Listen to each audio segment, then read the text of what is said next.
We did properties at the beginning of the year. One of the properties we actually did was the exponential property of equality.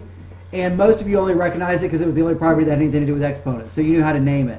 But today we're going to actually show why it's so important. Other than using what's called logarithms, this is the only way you can actually solve exponential equations. And so that's what we're doing today. And I write that at the top is we're literally solving for a variable.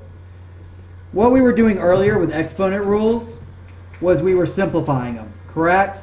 So now what we're actually doing is we are solving for a variable. And that is a whole different process. So we're going to start with the first one here. And the first one is super easy, but it's going to be our model for the rest. I'm even going to say model. So basically, your first step on any of these is to have identical bases. If you do not have identical bases, and you cannot get them, you cannot do anything. You may have to make them identical. So, this one has identical bases. Both bases are 5. If that's the case, it stands to reason. If those two values are equal and the bases are equal, what must be true about the exponents? So, after you have identical bases, you set the exponents equal to one another. Now, once you do that, these will all become linear, and you're no longer dealing with exponents. So the first one is super duper easy. We have the x, and we set it equal to 3, and we're done. 5 to the third equals 5 to the third. The second one, we still have our identical bases of 2. And so, again, we set those two equal to each other. X minus 1 equals 10. And then I solve for x. Plus 1, x equals 11. Doesn't 2 to the 11 minus 1, which is 10, have to equal 2 to the 10? Absolutely it does. So again, we have our identical bases. We set the exponents equal to one another. We're going to skip number 3 and come right back to it. And we're going to do number 4. So on number 4, do I have identical bases? I do indeed. So because I have identical bases, what should my next line look like?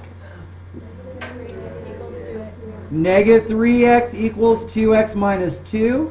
And now I'm going to go ahead and solve for x. Subtract 2x on each side. And that's going to give me negative 5x equals negative 2. Divide each side by negative 5. X will equal 2/5. Now, students always get concerned, but most of these will actually end up with a fraction answer. The reason why is because we're dealing with exponents. If I use any number off 4, it normally gives me such a big number, I can't even check it. Like 2 to the 11th is a pretty big number. So what they do instead is they make it be a fraction answer, so you can't just put whole numbers in there and guess. They want you to be able to solve this. Now, let's look at number 3. Number 3 is different than the ones we just did. What is different about number 3? The bases are not the same. But I'm looking at this and I'm thinking exponentially right now. And so I'm thinking there's a relationship between 3 and 9. If I multiply 3 by 3, how would I say that exponentially? 3 squared. I can rewrite 9 as 3 squared. So I'm going to rewrite 3 as 3 to the x minus 4. And I am going to rewrite 9 as 3 squared. Now, I have to put that x plus 1 in parentheses. Okay? Because the way I'm doing that, then you're multiplying the two. So, do I have the same base now? I sure do, so what should I do next? Good, I am going to set my exponents equal to each other. X minus 4 equals 2, parentheses, x plus 1. Now it's linear. I don't have any exponents left, I'm just solving for x. X minus 4 equals 2x plus 1. I am then, personally, you can do it however you want, I'm going to subtract. Thank you. I did that in an earlier class too. 2x plus 2. Got to distribute out.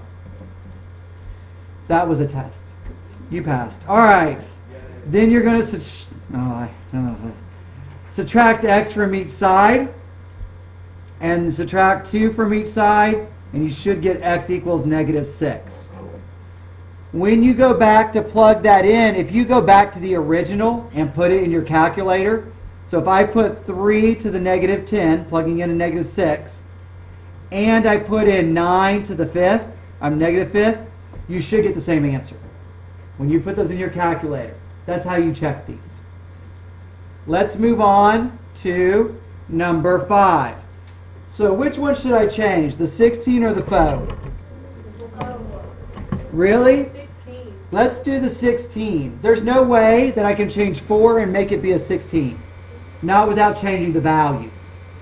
Right? Because if I make 4 become 4 squared, I just change 4 to a 16. I can't do that. But I can change 16 into a 4. How do I change it? 4 squared.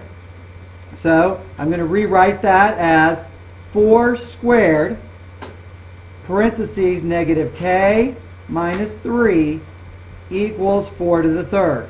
Now what? So now I'm going to set up my linear equation, and I am going to say 2 parentheses negative k minus 3 equals 3. And then I'm going to go ahead and distribute out. That's negative 2k minus 6 equals 3. Add 6 to each side, and that's going to be negative 2k equals 9. Divide by negative 2, and k is going to equal negative 9/2. Some of you want to call that negative 4.5, which of course is okay. There's nothing wrong with that.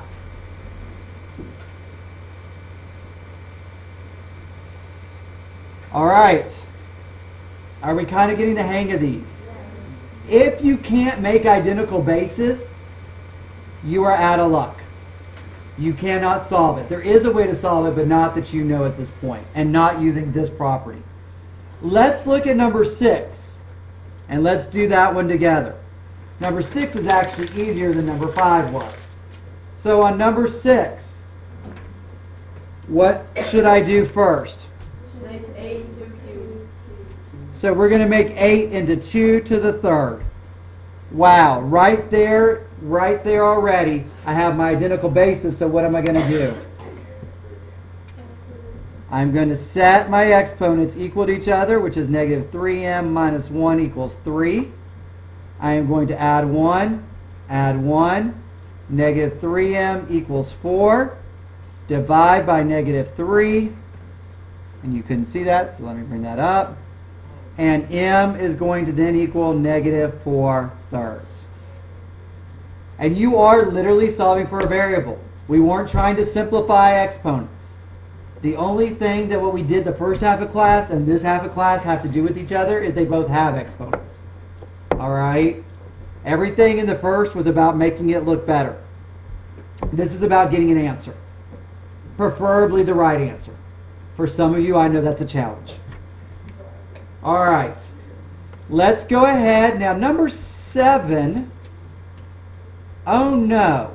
What should I do first? Because number 7 looks different. What, go ahead. How can I do that? He's right, and I know he knows how to do it. He said, let's combine the two 5s. I've never been able just to combine something I multiplied, so I'm confused. Yes, ma'am. No. What's the rule? You're close. If I have the same base, I do what to the exponents? I add them. So I'm going to have 5 to the negative 2m minus 2m equals 5 to the m, which means 5 to the negative 4m equals 5 to the m. Unfortunately, with the document camera, I can't pause it while you think about this. So what am I going to do next, though? I got to Set them equal to each other. Negative 4m equals m. Now what? Oh my gosh. Divide? I don't think so. And then you'll be 0. Good. I can add m or subtract, or I can add 4m or subtract m, either one. And I'm going to get 0 equals 5m. By dividing side by 5, m equals 0. All right. We have one last one to do, and it may be the ugliest looking one, but after all that, you seem like you'll be able to do it perfectly fine. So, our last one is going to do what? What am I going to do first? To what?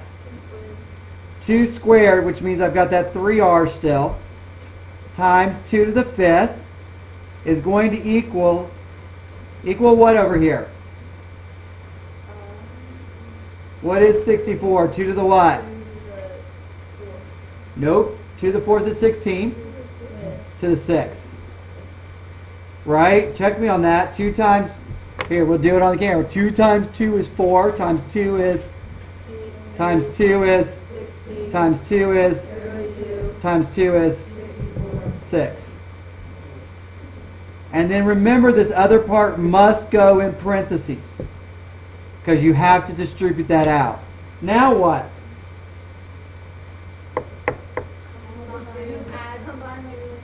Combine, let's not call it combine like terms, even though you're right.